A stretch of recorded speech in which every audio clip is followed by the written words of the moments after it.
I put the in saran wrap every day, like 5 times a day, and sent it through the vents into Daisy's cell.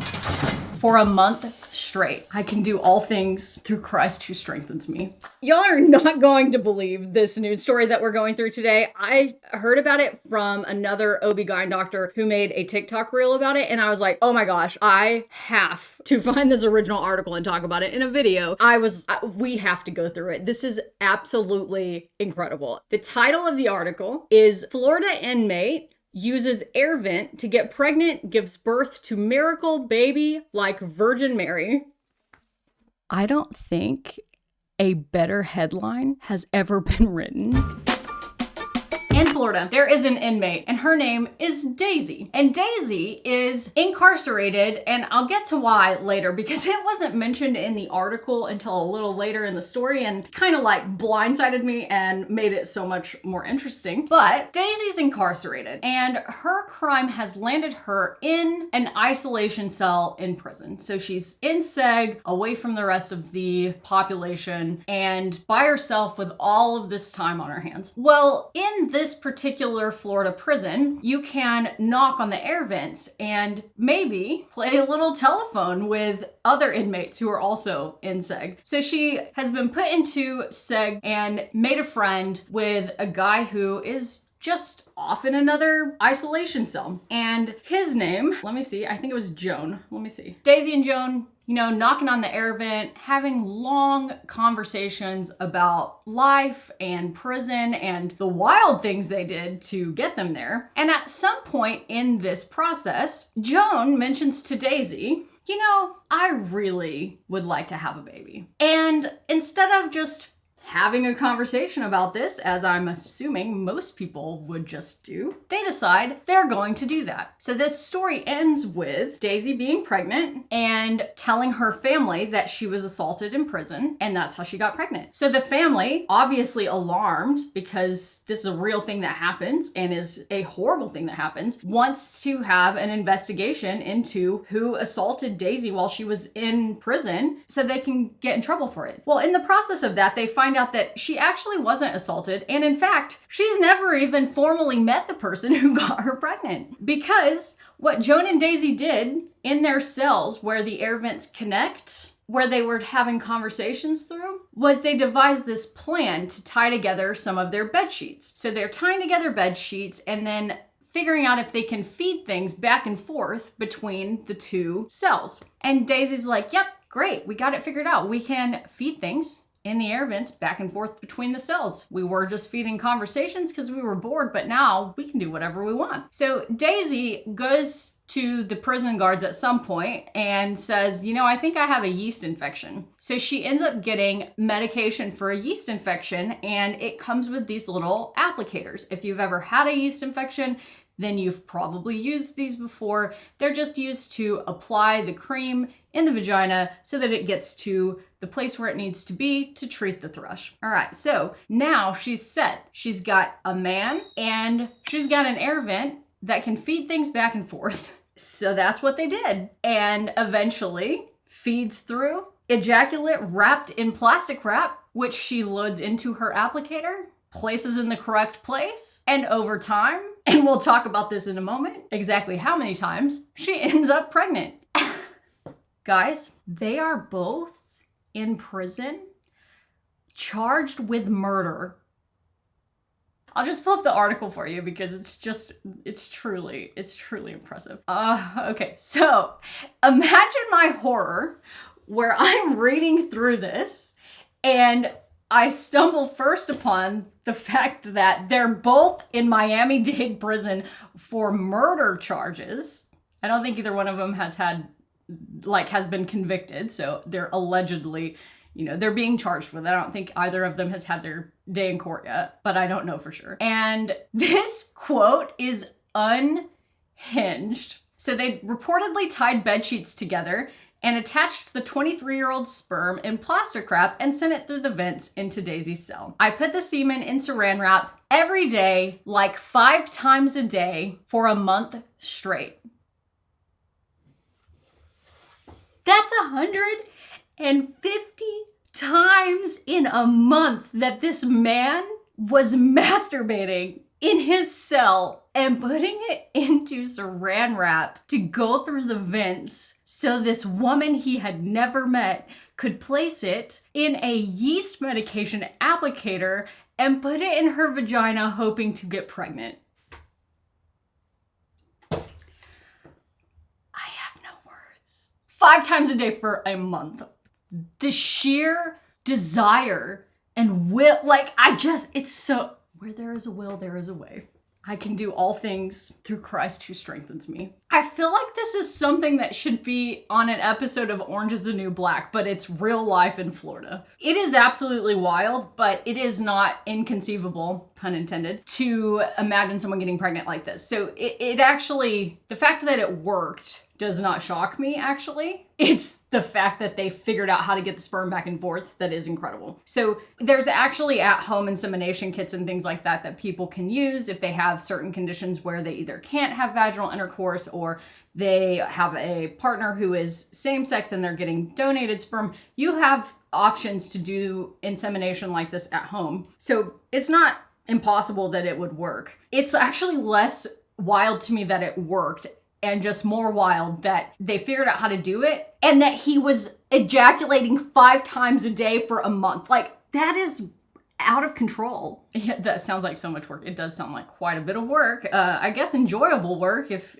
you know, you don't really have much else to do to entertain yourself. Might as well 5 times a day, I guess. So yeah, she goes on to say, from there, I placed it inside yeast infection applicators and put it in there. And then from there, I administered it. The lovebirds have never met face to face. And when asked if they had ever even touched, Joan told them, never. It's like the Virgin Mary. Except in this situation, the Virgin Mary is allegedly going to court for being charged with murdering her boyfriend. And the God? Is it God? Is Joan God in this scenario? I don't know. Whatever it is, Virgin Mary over here has been charged with allegedly murdering her boyfriend, and Daddy God Joan is also in jail allegedly for murder, and they got pregnant, and it's miraculous that they called the baby a miracle in this article. They called the baby a miracle. I think there is a little something missing in this story, like Virgin Mary wasn't in jail. It's been a long time since I was like going to church regularly, but I do recall that back then when I don't remember any part of the Virgin Mary story having her, you know, siphoning off ejaculate from her next door prison neighbor and putting it in a yeast applicator, but that could be how that happened, and I just don't remember the story accurately. Yeah, so she goes on to say, being in isolation for so long, you begin to spend hours and hours talking to this person you know to the point that it's almost as if you're in the same room with them. Daisy admitted that she couldn't believe the elaborate technique worked. As she added, I think everything happened for a reason. The baby is very cute. We're talking about this because it's a wild story, but it is of note that at the end of the day, there is a victim in this story. She's a miracle. She's a blessing. Professor Joyce Harp, head of reproductive science and society at University College London's Institute for Women's Health, confirmed this is a possible way of getting pregnant. She told Board Panda in an email, it's very possible. For decades, some women have gotten pregnant using sperm that is put into the vagina. I mean, arguably, that's how all people have gotten pregnant before any kind of assisted reproductive therapies were around, right? Putting sperm in the vagina is kind of how that happens. That's literally how people get pregnant, even using a turkey baster. She goes on to say, this doctor goes on to say that there are companies that sell devices where you can do this, and Daisy's family, initially suspecting sexual assault, I understand from another article because that's what she told them happened, demanded an investigation, and then they later found out that no, actually it was not a guard. So 29-year-old Daisy gave birth to a baby girl on June 19th while serving time. She had been behind bars for about 2 years at that point, serving time without bond for allegedly murdering her boyfriend. Daisy, who is serving time on a second-degree murder charge, is accused of shooting and killing her ex-boyfriend. Joan is also being held on a first-degree murder charge. And that is the parental jackpot.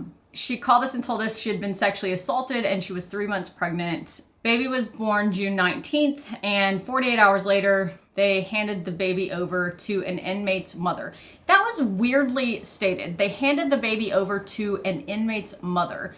And then Crystal says, we don't even know if that's the real family. It's interesting. It sounds as if Joan, the paternal sperm donor for this baby, was like custody was given to his parents, which is just really wild. I don't know why, but it feels wild that like they wouldn't have even been able to do a genetic test that fast. And then the baby is now being placed with his parents, and Daisy and Joan have never even met. It's also weird. It's also weird. Daisy and Joan are now in separate jails, but still talk on the phone and see their daughter, who is now living with her grandmother from her dad's side. Does anyone else find that unusual? Yeah, it could be that somebody denied, like, it might be that Daisy's family was like, no, we don't want any part of this absolute ludicrous scenario, but who knows? I loved this statement though, because it is just so accurate. Pregnant inmates generally receive prenatal care, but the quality can differ. I would say so. I think we have reviewed an account of Jessica, who had her baby in jail. Well, she was pregnant while in jail and had her baby in a hospital. But yes, I would argue very much so quality can differ. Childbirth often occurs in a hospital or under supervision at the prison. I've never heard of that. I don't think people generally have babies in the prison on purpose, but perhaps they do. After delivery, mothers are usually separated from their babies within days, with infants often placed in foster care or with family members. That's very sad. And, you know, this scenario is, I don't know how to feel about any of it, but it is very different than other prison systems, where a lot of times if someone is in prison and is pregnant when they have their baby, up until the baby is a bit older, they can have them at the jail with them. Not always, but you know, you've kind of walking this fine line of, not specific to this situation, but separating people from their babies seems like it harms the baby as well, especially if someone's in jail for murder. This is different, right? And situations vary, but in the general public who get incarcerated while pregnant, most of them are not being incarcerated for violent crimes and murders. I just hope they don't start saying life begins an event. Well, this one kind of did, huh? Some states allow mother-infant programs where women can stay with their babies for a set period to encourage bonding and reduce recidivism, but such programs are limited. So I think that reducing recidivism with non-violent offenders who are incarcerated and give birth is beneficial for both the person who has had a baby and the baby. And I would really like to see the US adopt more mother-baby friendly programs like a lot of Scandinavian countries have, and even a lot of European countries. We'll cap this off with some of the epic comments that were copy pasted into this article. Apparently, where there's a will, there's a way. Sounds romantic. Ah, yes, Mary and the air conditioning vent. A tale as old as time. Who said romance is dead? Are fertility clinics taking notes? They could be missing a trick here. I bet notes were not the only things they passed to each other. Maybe it was one of the prison guards. Mommy, how did you meet Daddy? I thought they separated females and males in jail or prison or whatever. Well, they were separated. They were isolated from everybody. I think they figured out a method to contact each other that wasn't, intended for that purpose. I can't deal with this stupidity. So lumbered her mother with a baby to look after. So self-centered. Yeah, it is. It's a bit... What selfish individuals to bring a child into a world where they won't ever have to be responsible for it. Yeah, I do find this alarming on many levels if I start thinking about it in any way other than just superficially finding this absolutely outrageous and wild story a little bit entertaining, because it is truly one of the craziest things I've ever seen. I hope that you enjoyed that story and that you learned something. If you're new here and you'd like to subscribe, we would love to have you. If you didn't watch this on Twitch with us, you are missing out. The Twitch stream is so much fun. We'd love to have you there. I can't tell you when I stream, and just sometimes stream, so you should just follow me there on Twitch and turn on notifications so you know when we're streaming. Otherwise, I will see you back here next Monday.